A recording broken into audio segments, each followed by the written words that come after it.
Hello everyone, and welcome to my first episode for my Let's Play series of the game Resident Evil 2. It's a survival horror game released in 1998 for the Sony PlayStation as a sequel to the game Resident Evil, which was released 1 or 2 years earlier. Like the original, it is a survival horror game featuring mainly zombies as well as a number of other monsters. But there's a bit of a difference in this game, which I just love, which was the idea that while you still have two characters, being Leon Kennedy and Claire Redfield, the younger sister of Resident Evil 1 star Chris Redfield, you have the option of playing through the game in a bit of a different sequence. Whereas in the first game you had Chris's game and you had Jill's game. They did a lot of the same puzzles, but the storylines were completely separate. You were either Chris going through the house or you were either Jill going through the house, and there was no way of these both storylines happening at the same time. Now that's kind of the same thing in Resident Evil 2. You can choose to either be Leon or Claire in the first playthrough. But then you have the other option of, after you've completed the game, to save it and then load it back up as the other character, and you play through the second playthrough as though you were existing in the same storyline as the first. So you have a Leon A story, and then you have the Claire B story that happens at the same time. Or you have the Claire A story and the Leon B story that happens at the same time. And that's the way I'm going to be playing it, as Claire A, Leon B. I'm also going to do this a little bit different. I had originally considered just playing through each one, Claire A and then Leon B, and then making separate series up for the two different playthroughs. But what I've decided to do is actually mix the two playthroughs together and show you both at the same time. It doesn't quite mash together quite as well as Capcom probably would have hoped, but it's decent enough. So let's get this game started and enter the world of survival horror.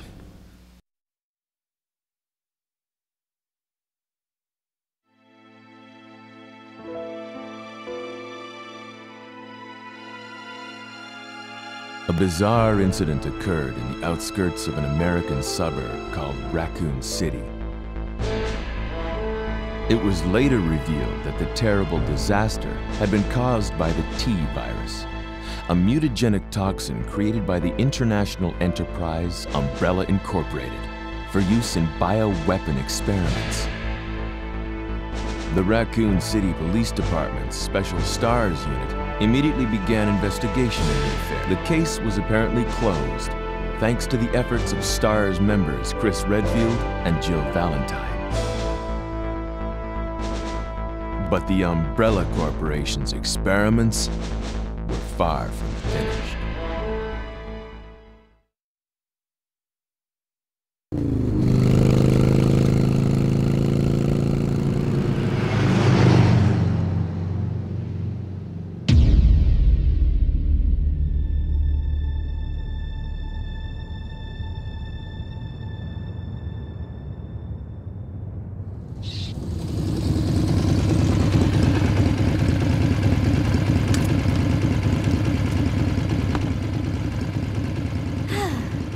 Finally here.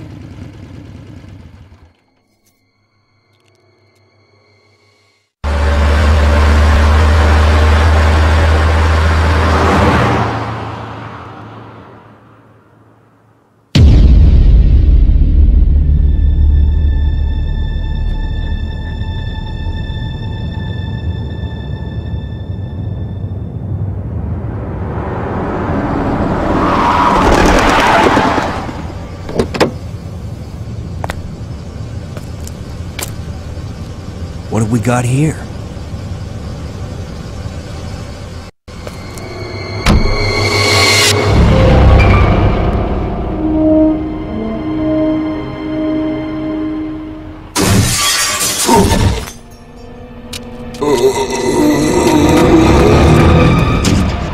That guy's a maniac. Why'd he bite me?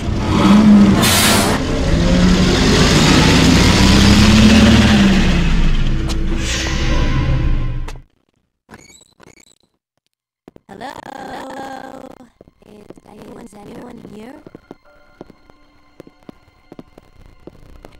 Hello?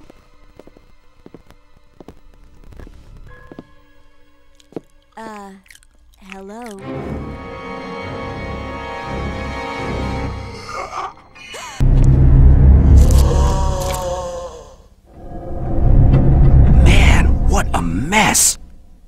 What could have done this?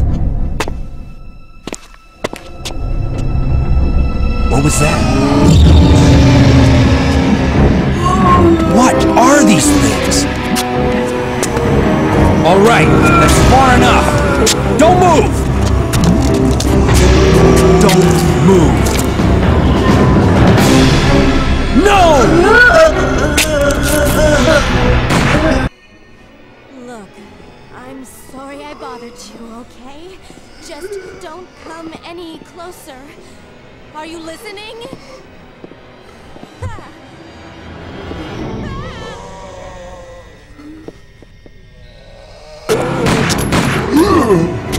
What's up with that guy? That was a clean hit.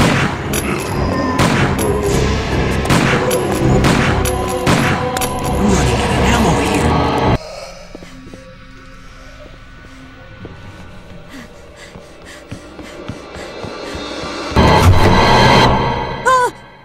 Wait! Don't shoot! Get down! We can't stay out here. Head to the police station. It'll be a lot safer.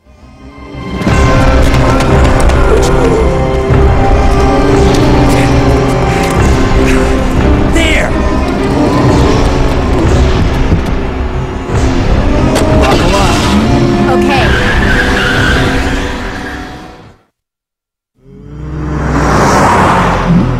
What's going on? I arrived in town, and the whole place went Great. insane! The radio's out. You're a cop, right? Yeah, first day on the job. Great, huh? Name's Leon Kennedy. Nice to meet you. Mine's Claire. Claire Redfield. I came to find my brother, Chris.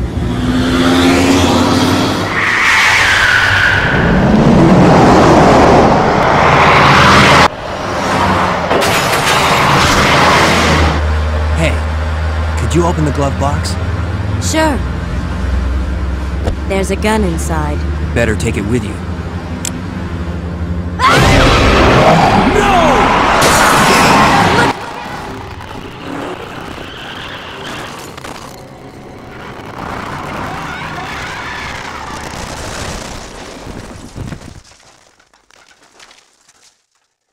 You okay? Still in one piece. That maniac's gonna win! Run!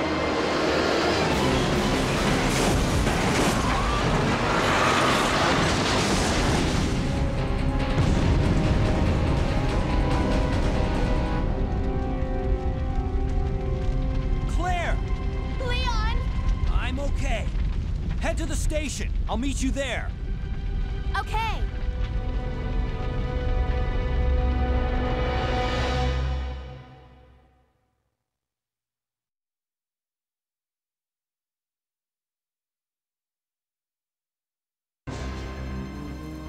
Okay, so here we go. Since this is the Claire Age storyline, we're going to be taking control of her first. And you see it's very much like the original game with a pre-rendered background with 3D characters running around. You also notice that the graphics are quite a bit better in this game. The backgrounds are really no more detailed, but the characters are. And there's a much bigger variety in the types of zombies that you're going to encounter than you would see in the first game. Now, I'm not going to be killing a lot of these zombies right in the beginning because, well, we don't have a whole lot of ammo. Freeze! Who are you? What are you doing here? Don't shoot! I'm a human! Why do you have a crossbow? Ooh. Sorry about that, babe. I thought you were one of them. What's going on in this town? Hold on. I ain't got no clue, darling. By the time I noticed something was wrong, the entire city was infested with zombies. Why wasn't the door locked before? But don't you worry, girlie.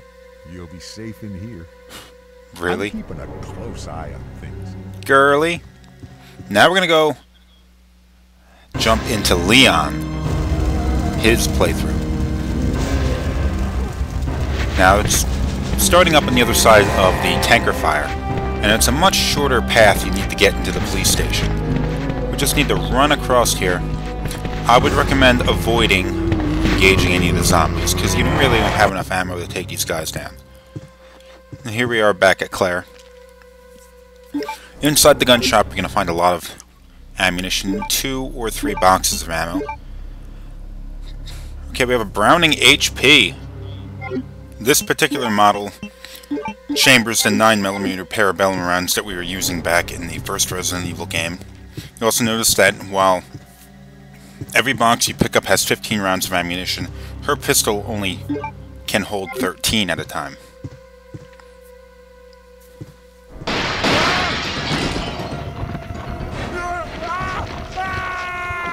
Oh. Well. Maybe I should have done something to save him. It's too late now, though. Now, I would normally tell people just to run from zombies in a case like this. Because, you know, the door's right behind Claire and you can get away. Why bother wasting ammunition on these guys? But that crossbow that the gun shop dude had, we can go and pick up. So let's go get that. Ah, jeez. Just die already. He died pretty quick. We have a bowgun. This bowgun works a little bit unrealistically. This bowgun will fire, I believe, 3 or so bolts at a time, rather than like a single bolt you'd see fired off of during like Code Veronica or anything like that, or in a realistic case. It's also semi-automatic, so you can just pull the trigger, bam, bam, bam. It's not the most effective weapon in the game, but it's still worth getting. Okay, these zombies are going to eventually break through the fence, so I'm going to take down 1 or 2 of them before they do that. Also, something to note of in this Resident Evil game, in the first one, you had Chris's game and Jill's game, and Jill's was very much the easier of the two. Whereas in Resident Evil 2, that weird division between the two characters does not really exist. Although, it'd be a lie to say that they played the same. I'm sorry, not Jill. Both characters in Resident Evil 2 have the same inventory capacity. They're both capable of carrying 8 items at a time. Anytime I've opened up the inventory, you can see that. So that's when, it's unlike in the first game, they both carry the same amount of stuff. But you'll notice a difference with the pistols that they carry. Claire's Browning HP is slightly more powerful, packs a bit of a better punch than Leon's pistol. We're going to see that in a few minutes. Although it does carry slightly less ammunition, you're basically going to find the same amount of bullets all over the place as you do as Leon. So her pistol gives you a slight advantage in the beginning of the game. Also, she's going to...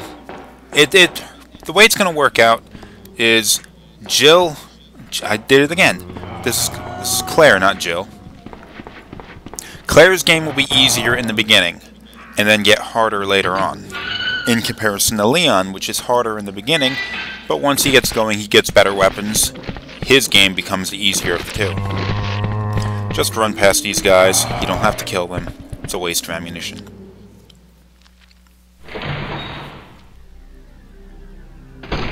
Inside the bus here, you're going to find ammunition in the back of the bus. And there are 2 zombies in here. I'd recommend killing them. Although you could take the hits and just push them down if you really want to save the ammunition. Also notice this game is a little bit different than the first game. The zombies are easier to defeat.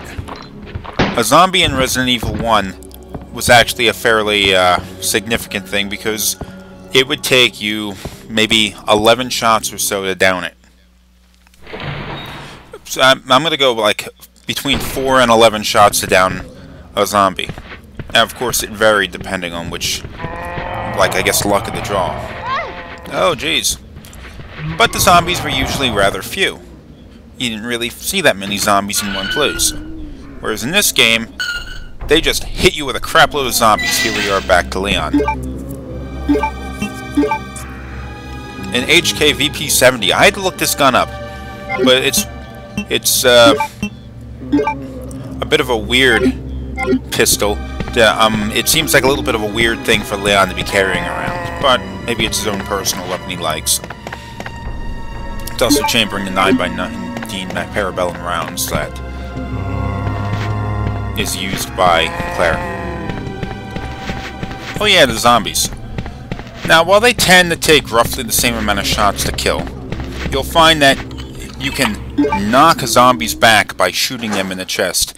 Unlike in the first Resident Evil, they just charge at you until they went down. You can knock them back, and they will like give you an ability to like run past them. They're not quite as big of a threat in Resident Evil 2 as they are in Resident Evil 1. I would recommend you go down through this little pit here, because up in the top way, there are 2 zombies in the way. And not really worth going after. Now, here's a police station door. We've made it to the police station, and that will signify the end of the episode. So tune into the next episode, and we will go and explore the Raccoon City Police Department.